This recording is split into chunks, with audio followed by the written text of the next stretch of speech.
Hi everybody, and welcome back to Sketch to See. In this episode, I'm going to discuss the wonderful world of contracting with regards to yachts. This will be discussed in the context of new yacht construction or refurbishment of an existing yacht. I'm not going to discuss the specific contracts themselves, more so the structure and the ways to avoid certain pitfalls within the contract documents. So stay tuned. I hope you enjoy this episode. I promise I'll try not to bore you to death. Welcome back to Sketch to See.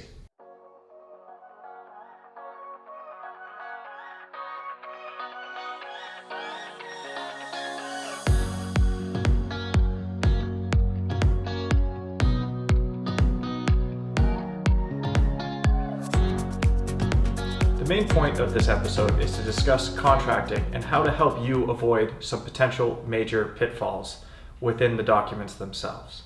If you don't avoid some of these pitfalls, it could lead to finger pointing between the three players involved. As I noted earlier in episode number 4, the three players are the client, the naval architect, and the manufacturer themselves. In my opinion, the best way to set up these contracts is to have you, the client, contract with the manufacturer directly. And then the manufacturer will have the opportunity to contract directly with the naval architect. This effectively makes the naval architect a subcontractor of the manufacturer. Both of them are responsible to the client, but the naval architect is only responsible via the manufacturer. So why is it best to have the naval architect be a subcontractor of the manufacturer? Contractually, that's simple. The naval architect cannot take direction from the client. This fact eliminates the possibility of the manufacturer making an error and then pointing the finger or blaming the client directly. Furthermore, that error must be corrected at the expense of both the naval architect and the manufacturer, and the client is left harmless in this situation. Let them point the finger at each other, but this removes any financial obligation from the client for this type of error. Without getting into too much detail on this topic, this setup creates an agency-style relationship between the client and the naval architect. The naval architect is acting as an agent for the manufacturer. This means once the client has asked for something in the development of the GAs or the spec sheet, and they've asked specifically the naval architect, automatically via agency, the manufacturer would be deemed to have been made aware. This is true because the final approval and instruction that anything the naval architect has to work on or is working on must come from the manufacturer themselves. So what happens in this situation, the client says to the naval architect something like, I want a fly bridge.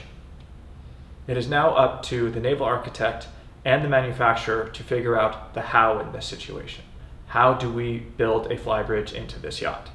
In the situation as I just described it, if you inform the naval architect that you want your fly bridge, the naval architect must then go inform the manufacturer about your fly bridge. Once they figure out the how to do it, it is then up to the manufacturer to come back to you as the client and find out what the actual cost ramifications are of your decision. In this situation, the naval architect could not just go ahead with it and then you're surprised with an invoice for your fly bridge later on. Also in this situation, that would be up to the manufacturer to sort out as you made their agent aware of the situation. Charges like this between the naval architect and the manufacturer will add up. I do know that a fly bridge is quite an extreme example and something that is hard to be missed, but think about an under-counter fridge or a bar fridge that doesn't have adequate description within the spec. This could also be something like a built-in coffee machine. If the naval architect adds a bunch of these items for the client without the manufacturer being aware, you can imagine how fast they will add up. It is worth noting that it must be one of the client's contract terms with the manufacturer that you as the client have the opportunity to review any subcontracts that the manufacturer enters in with third parties, not just the naval architect.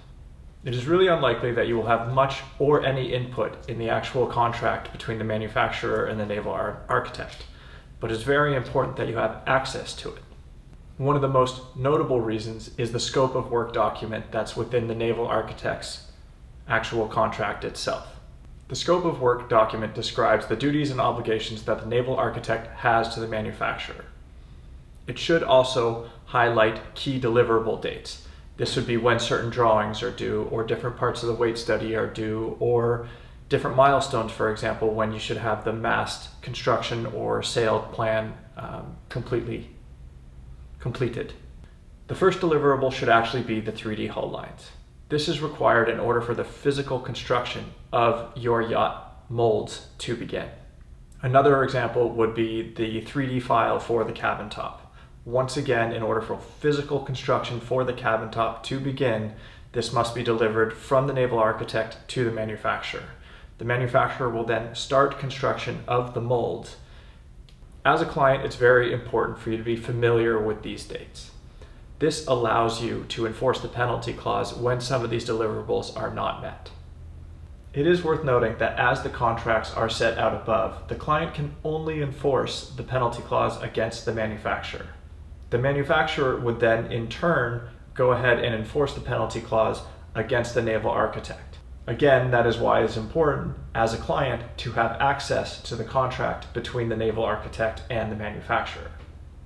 Once the manufacturer has enforced the penalty upon the naval architect for their late deliverable, this overall reduces the amount of the penalty that the manufacturer will in turn have to pay as a result of the naval architect's late deliverables.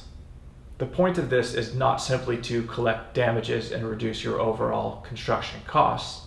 It is to make sure that your construction continues in a timely and diligent manner. Again, I must reiterate from one of my previous episodes the importance for you as a client to document, create, summarize, and circulate memos with all the parties involved after every conversation or meeting that you have with the respective parties. This is the best and only way to protect yourself as the client from any financial exposure to either the naval architect or the manufacturer after all the contracts have been signed. This also makes sure that you get everything that you want within your yacht because you have the notes to rely on that you documented when you told them or informed them that they were required to include certain items within your vessel. Another thing to think about is lawyers and where they might come in. This depends a lot on the individual sophistication of each client and their own ability to interpret the legal obligation contained within the contract document themselves. For us personally, I took the contract negotiation as far as I could before bringing in a lawyer for final review of the documents prior to signing. Selecting the correct lawyer for the job is very important as well. For us, we got lucky. Finding a lawyer was simply a referral from a friend that is building hull number 26. If you aren't fortunate enough to get a personal referral, it's very important that you find a lawyer that is reputable and is very well versed in yacht construction, not just yacht sales alone. It also helps, or is a little bit of a bonus, if that lawyer has already done contract documents with the manufacturer that you've chosen. Lucky for us, in that case, our referral had all of the experience above, as I just noted. A well-versed lawyer in construction and with the necessary experience is excellent. They will catch items that you could have potentially missed. This did happen to us. One example of an item that I missed was a specific wind requirement for the sea trials to be carried out. If there was insufficient wind, then the sea trial must be postponed until there was sufficient enough wind. Another thing that I missed was the water tanks and the diesel tanks must be full in order to complete sea trials. This might seem like a little bit of a trivial thing, but this is really the only true way to push the mechanical systems on board and test the yacht at its capacity. This fundamentally changes the weight and the dynamics of the yacht. For us, there's 3 tons worth of fuel and water available to be held on board. Considering all of the above, how much did it cost? Our legal fees, after I brought it to exactly where I thought they were ready to sign, were $5,000, or about the cost of a diesel tank. I consider that money well spent. As I mentioned before, the purpose of this episode was to not get into the specifics of each of the contract documents. It was simply to outline the structure and the reasons why I believe that is the best way to have your contracts organized. These are just simply my thoughts that I've learned and gathered throughout my experience while contracting our own vessel. So if you found any of the information in this episode interesting, please like, subscribe, and share. If you have any questions or want to talk about the wonderful world of contracting, feel free to reach out to me at skepticy@gmail.com. Please follow our build on social media, being Facebook and Instagram. Thanks for watching, if you made it to the end of this episode, and I hope to see you again soon. Thanks.